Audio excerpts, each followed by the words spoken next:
Bismillahirrahmanirrahim. Assalamualaikum warahmatullahi wabarakatuh. Perkenalkan, saya Dina Aulia Rahma dengan NIM 33112111120 dari kelas C Farmasi Angkatan 2021. Pada kesempatan kali ini, saya akan memaparkan telaah hasil analisis dari jurnal mengenai analisis sampel biologis untuk obat tuberkulosis, yaitu obat isoniazid. Sebelum membahas analisis kadar dari obat isoniazid, saya akan memaparkan pendahuluan dulu mengenai obat isoniazid. Jadi, struktur kimia obat isoniazid dapat dilihat pada gambar dengan rumus kimia C6H7N3O. Nah, di sini juga ada sifat fisika kimia dari isoniazid. Saya kutip dari Farmakope Indonesia edisi 6, halaman 772 sampai 773. Menyatakan bahwa pemeriannya adalah hablur tidak berwarna atau putih, sebruk hablur putih tidak berbau, perlahan-lahan akan dipengaruhi oleh udara dan cahaya. Lalu disebutkan juga bahwa pembanding isoniazid itu adalah isoniazid BPFI, yang sampel ini tidak boleh dikeringkan sebelum digunakan, disimpan dalam wadah tertutup rapat dan terlindungi dari cahaya, juga disimpan dalam lemari pendingin. Lalu kelarutan dari isoniazid adalah mudah larut dalam air, agak sukar larut dalam etanol, sukar larut dalam klorofor, dan sangat sukar larut dalam ether. pH isoniazid berkisar antara 6 sampai 7,5. Lalu sisa pemijaran tidak lebih dari 0,2%, dan cemaran logam berat tidak boleh lebih dari 20 ppj. Selanjutnya adalah efek farmakologis dari obat isoniazid. Seperti yang sudah kita ketahui bahwa obat isoniazid merupakan terapi farmakologi untuk pasien yang terkena atau dinyatakan positif penyakit tuberkulosis yang disebabkan oleh bakteri Mycobacterium tuberculosis. Jadi, isoniazid atau INH ini akan menghambat sintesis nikolat asid yang merupakan komponen penting dari dinding sel Mycobacterium, akan bersifat bakterisidal, di mana akan menghambat enzim yang berperan dalam sintesis nikolat asid. Baik, selanjutnya kita akan membahas mengenai farmakokinetik dari obat isoniazid di dalam tubuh. Jadi, apabila kita mengkonsumsi obat isoniazid dengan cara peroral, maka kadar puncaknya akan dicapai dalam 1-2 jam. Nah, isoniazid ini di heparin akan mengalami asetilasi, terdifusi ke dalam cairan dan tersebar ke jaringan tubuh, lalu diekskresi melalui urin. Nah, dosis pengobatan isoniazid ini biasanya sekitar 300 mg untuk orang dewasa, lalu diminum 1 kali sehari atau sesuai dengan anjuran dokter. Nah, efek samping dan kontraindikasi dari isoniazid. Nah, efek sampingnya itu hepatitis, periferal netritis, lalu netritis optik ya pada mata, dan keluhan ini dapat dicegah dengan pemberian piridoksin. Jadi piridoksin akan mencegah atau mengurangi ya efek samping yang terjadi karena penggunaan INH. Lalu kontraindikasinya, isoniazid tidak boleh diberikan pada pasien yang mempunyai riwayat hipersensitivitas dan gangguan hepar, serta reaksi berat lainnya.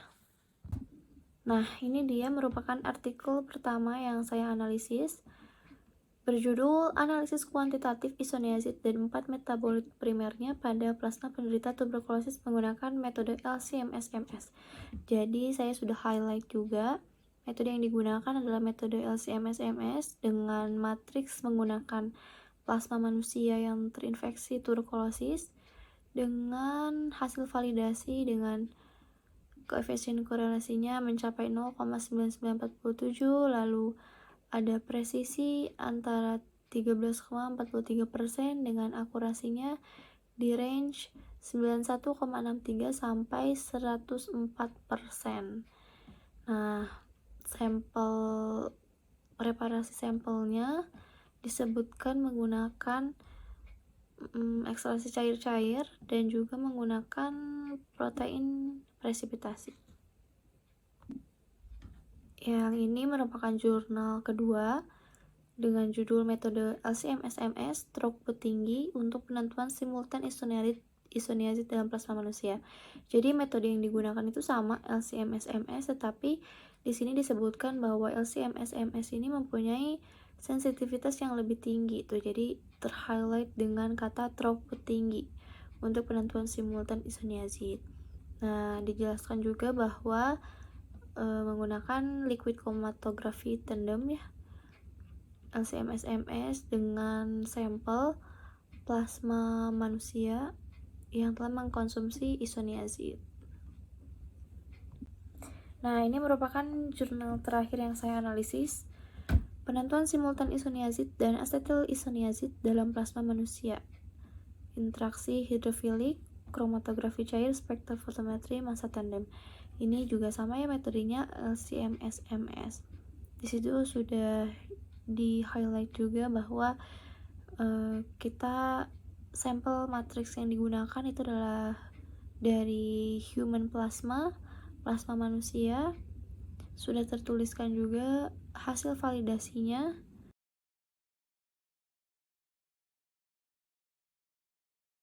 Baik, bahasan selanjutnya adalah kita akan membandingkan hasil validasi dari ketiga jurnal yang telah saya paparkan tadi. Yang pertama atau jurnal yang pertama mempunyai matriks sampel menggunakan sampel plasma pasien yang sudah terkonfirmasi positif tuberkulosis dan mengkonsumsi obat isoniazid. Lalu preparasi sampelnya menggunakan ECC, ekstrasi cair-cair dari plasma, dan juga menggunakan pengendapan protein atau protein precipitasi.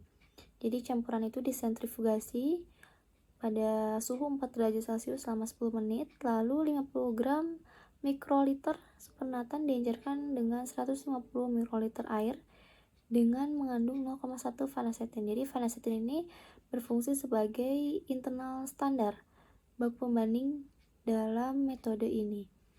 Nah, metode analisisnya menggunakan kromatografi cair, spektrofotometri massa tandem atau sering kita singkat mengenal jadi LC-MS-MS. Nah, tadi internal standarnya menggunakan vanasetin. Lalu fase gerak yang tercantumnya adalah asam format 0,1% dalam air suling dan asetonitril asam format 0,1% dengan laju alirnya 0,2 ml per menit. Nah, setelah metodenya diketahui dan pengujian, hasil validasi yang dihasilkan presisinya kurang dari 13,43%. Lalu akurasinya berkisar antara 91,93 dan 114,00%.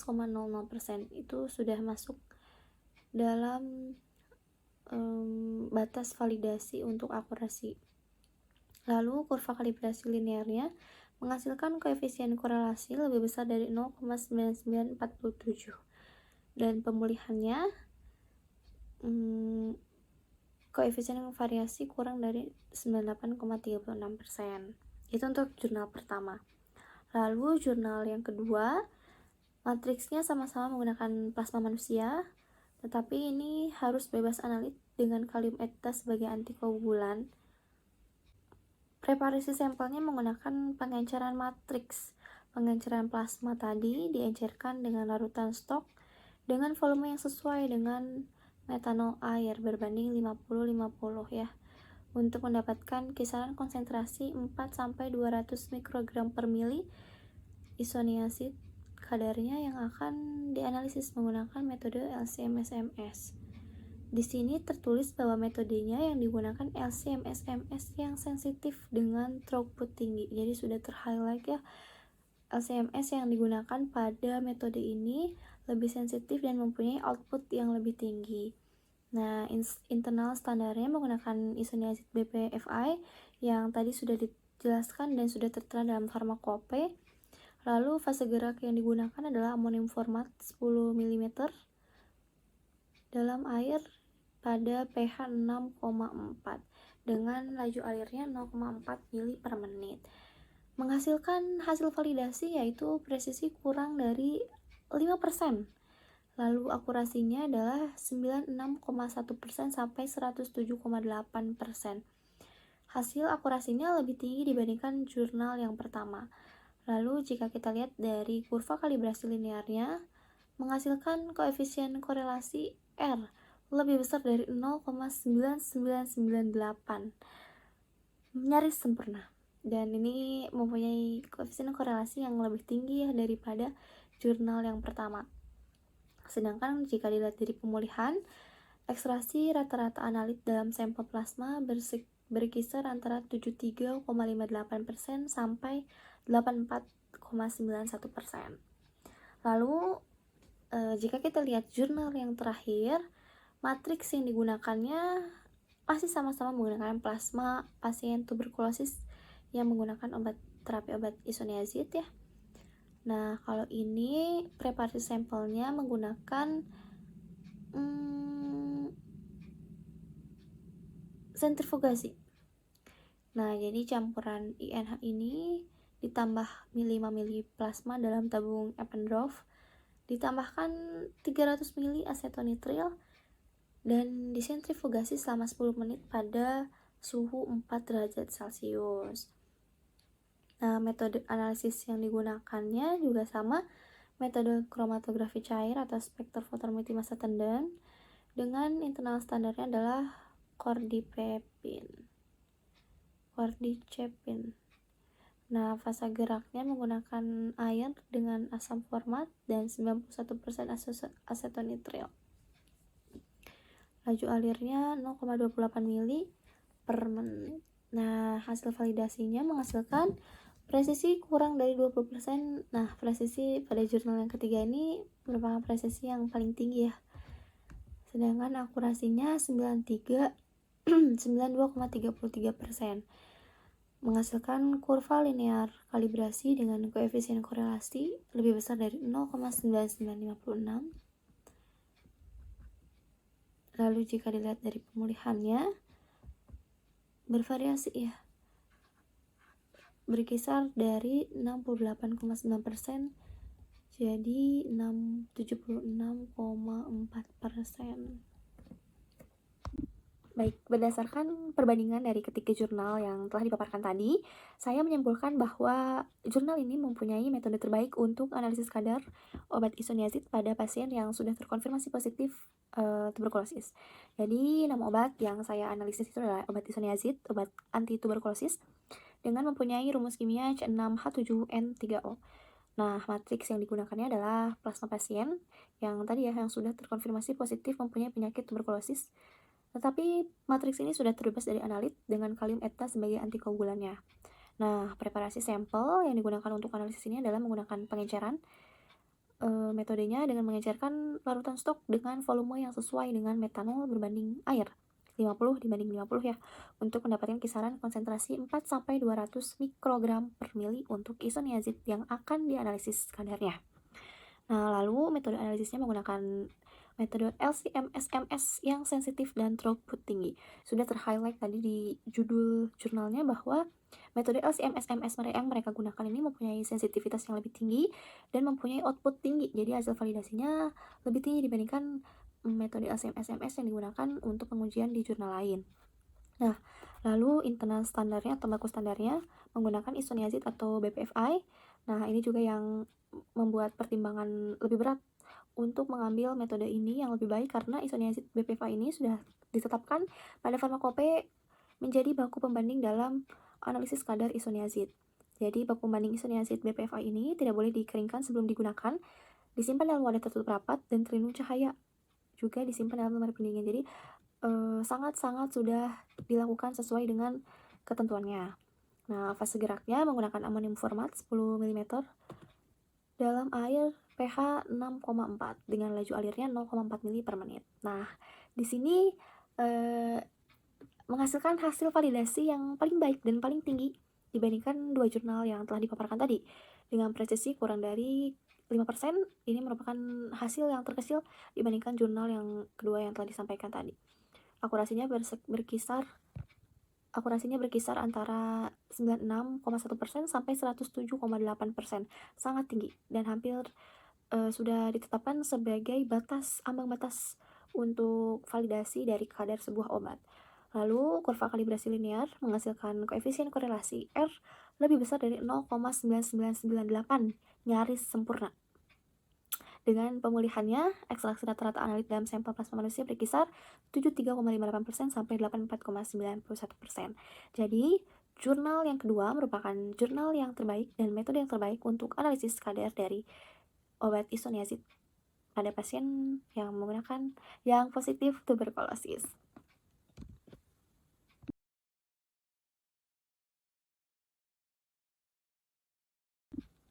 Baik, itu saja mungkin yang dapat saya sampaikan mengenai analisis sampel biologi menggunakan plasma manusia pada pasien tuberkulosis yang menggunakan obat isoniazid. Mohon maaf apabila ada kesalahan. Wassalamualaikum warahmatullahi wabarakatuh.